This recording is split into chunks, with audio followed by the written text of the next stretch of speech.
Jó, capítulo 16. Jó responde ao seu amigo Elifaz.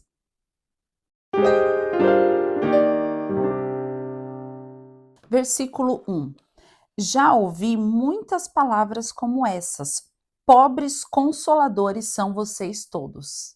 O Jó aqui ele fica meio nervoso já com os amigos deles, que foram lá a princípio para consolá-lo, né? Mas ele está falando, vocês são pobres consoladores. Esses discursos inúteis nunca terminarão? Porque eles não paravam de falar, né? Nós já lemos vários capítulos e a gente está vendo que eles não param de insistir na ideia deles. E você, o que o leva a continuar discutindo? Bem que eu poderia falar como vocês. Se estivessem em meu lugar, eu poderia condená-los com belos discursos e menear a cabeça contra vocês. Mas a minha boca procuraria encorajá-los. A consolação dos meus lábios lhes daria alívio.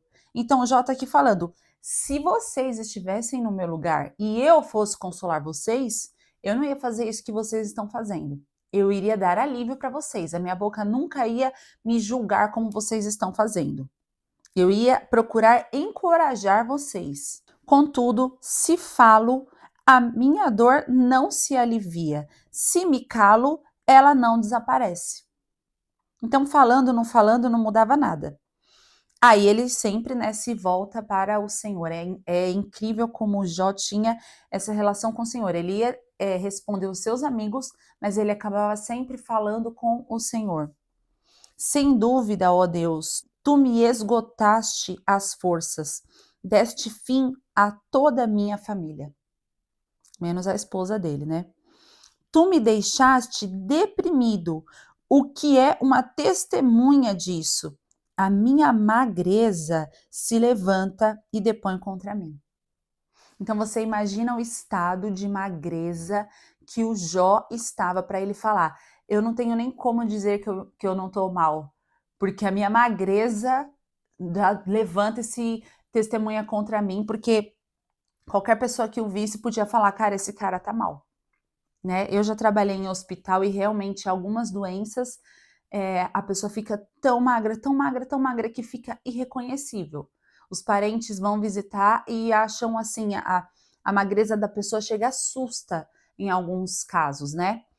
E inclusive eu trabalhava na parte da nutrição, que era justamente para tentar reverter o quadro de desnutrição. E não é tão fácil, às vezes a pessoa acaba falecendo por conta da fraqueza de perder tanta massa. Então, a gente trabalhava para tentar fazer que a pessoa conseguisse comer, se alimentar mais para não perder tanto. Então, o Jó, ele está falando aqui desse estado. Eu estou contando o que eu já vi para a gente ter ideia do estado que o Jó chegou. Num estado assim, realmente deplorável, num estado de miséria e de magreza daquele tipo que assusta. Deus, em sua ira, ataca-me e faz-me em pedaços e range os dentes contra mim. Meus inimigos fitam-me com o olhar ferino.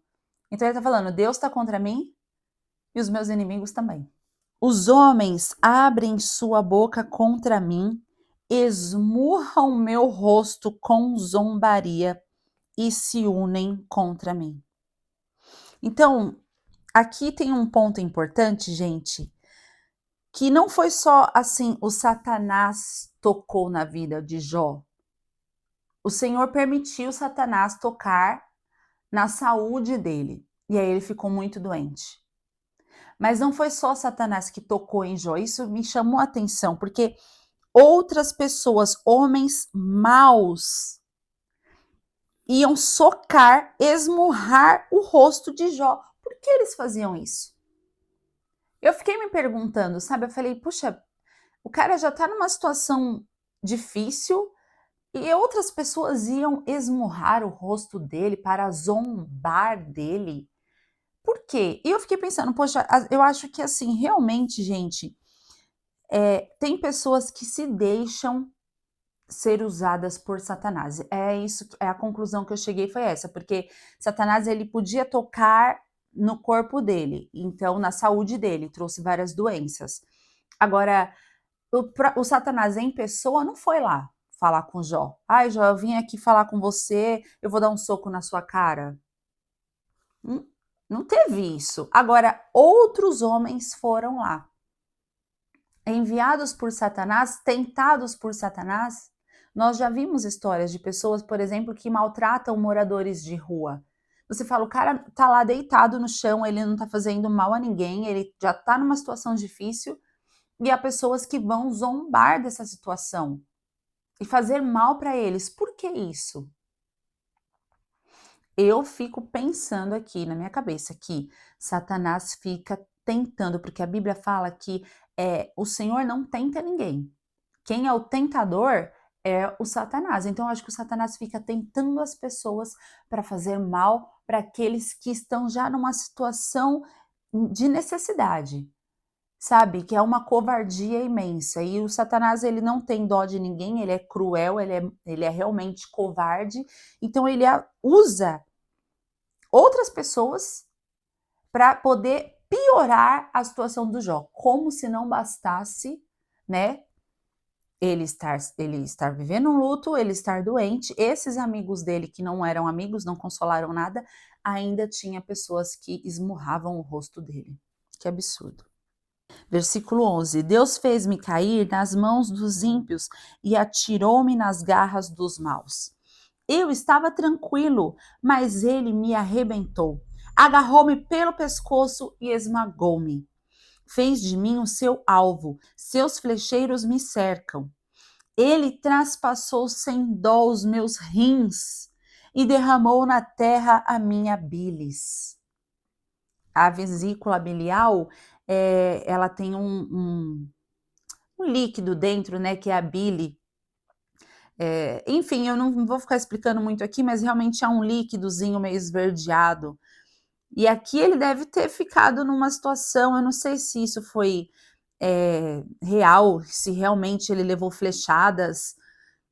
Não acho que seja impossível, né? Ah, se ele tivesse levado realmente uma flechada, ele teria morrido. Não sei, não sei, de verdade. Aqui eu não sei se ele tá falando com um jeito simbólico ou se realmente as pessoas chegaram ao ponto de dar flechadas nele. Lança-se sobre mim uma e outra vez, ataca-me como um guerreiro. Ele está falando do Senhor. Então, o Jó nunca culpa o diabo de nada, nunca culpa os amigos dele de nada. Ele ainda está falando, foi o Senhor que fez isso comigo, foi o Senhor, porque só ele poderia fazer. Por quê? Se ele tivesse errado, aí ele teria dito, tipo assim, eu plantei isso. Mas como ele sabia que ele era inocente, então ele está falando, só pode ser o Senhor. Só pode ter sido o Senhor. Versículo 15. Costurei veste de lamento sobre a minha pele e enterrei a minha testa no pó. Meu rosto está rubro de tanto eu chorar. Rubro é vermelho. Sabe quando a pessoa fica vermelha até ao redor dos olhos? Você olha para a pessoa e fala, você estava chorando. Você consegue ver no rosto, você estava chorando. O Jó ficou nessa situação. E sombras densas circundam os meus olhos. Eu acho, gente, que o nome disso aqui é olheiras. Só que eu não sei se não existia essa palavra, mas eu acho engraçado. Não é engraçado, né? Não estou achando engraçada a situação do Jó, mas ele falar sobre isso. Sombras densas circundam os meus olhos. Né? Na mesma frase que ele fala que estava rubro de tanto chorar, eu acho que era com olheira. Apesar de não haver violência em minhas mãos e de ser pura a minha oração. Novamente ele ressalta isso. Versículo 18. Ó terra, não cubra o meu sangue. Então Jó fala aqui, eu não quero morrer. Eu não quero morrer. Senhor, eu não quero que a terra cubra o meu sangue. Não haja lugar de repouso para o meu clamor. O Jó não quer morrer. E aqui no versículo 19 e no 20, gente, o Jó, ele fala, aqui ele é meio profético, porque ele não sabia ainda de Jesus, mas como ele está tão próximo do Senhor, ele está sempre derramando ali o seu coração. Gente, isso acontece, tá? Deixa eu explicar para vocês uma coisa. Quando você começa a orar, Assim, aquela oração, não aquela oração do dia a dia, tipo: "Deus, obrigada por essa comida, eu vou dormir, boa noite". Não. Quando você para orar mesmo e derramar o seu coração, você tem um espírito dentro de você, né, então você começa a orar: "Senhor, obrigada pela minha vida, nã-nã-nã-nã-nã". Daqui a pouco você já começa a falar: "Ai, o Senhor é lindo, o Senhor é maravilhoso". E aquela sua oração, daqui a pouco você começa a falar coisas que estão dentro de você começa a colocar para fora ali o seu coração. "Ah, Senhor, eu necessito de ti, o Senhor me salvou". Enfim, às vezes você vai colocar só lixo, não tem problema, faça isso. Senhor, eu tenho raiva de fulano, eu tô com mágoa de ciclano, o que que eu faço nessa situação? E você vai derramando, derramando, derramando. Vai chegar uma hora que o seu espírito, ele vai se alinhar com o espírito de Deus. Isso já aconteceu comigo várias vezes. E você começa a falar, é como se aquilo que você orou no começo da oração, você começa a lembrar de versículos, lembrar de quem Deus é, e eu mesma, na minha oração a Deus, respondo a minha própria oração. Você acredita nisso? Isso já aconteceu comigo. Vou dar um exemplo aqui, bem assim, é um exemplo mesmo. Por exemplo, eu tô com medo de algo. Aí eu começo a orar: Senhor, eu tô com medo disso, daquilo, tal, tal, tal. Eu quero derramar, porque o Senhor fala: não temas. Aí, vocês perceberam que, tipo assim, na minha oração eu estou falando que eu tô com medo, mas o próprio Espírito vai me inspirando a lembrar que Ele é um Deus que me protege. Então eu já começo a orar: o Senhor é um Deus que salva, o Senhor é um Deus que protege, o Senhor é um socorro bem presente. E ali na minha oração, que era um pedido, já vem uma resposta. Em vários textos da Bíblia a gente vai ver isso, que o pessoal começava a orar, daqui a pouco eles estavam falando de coisas que nem eles tinham intenção em falar. Um exemplo disso está aqui nesse versículo 19 até o 21 de Jó. Porque ele mesmo pediu antes alguém, ele fala: "Eu não tenho alguém igual para me colocar diante do Senhor". Aí aqui no versículo 19, olha o que ele fala: "Saibam que agora mesmo a minha testemunha está nos céus". Quem é essa testemunha? Quem é a testemunha fiel? Tá lá em Apocalipse 1. Quem é? A testemunha fiel. E ele fala isso: "A minha testemunha está nos céus. Nas alturas está o meu advogado". Como assim advogado? Ele fala isso: "O meu advogado". Mas não tinha vindo ainda Jesus. Para você ver como o Jó, ele foi profético aqui. Ele não tinha Bíblia, não tinha a lei de Moisés, não tinha, já falei isso outras vezes, que o Jó ele viveu numa época, não tinha nada disso, ele nem conheceu Abraão, ele morava em outro país, mas ele conhecia ao Senhor.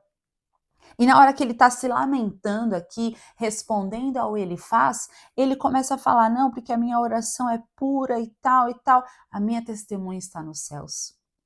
O meu advogado está lá. Ele fala advogado, olha essa palavra, como que ele sabe que teria um advogado?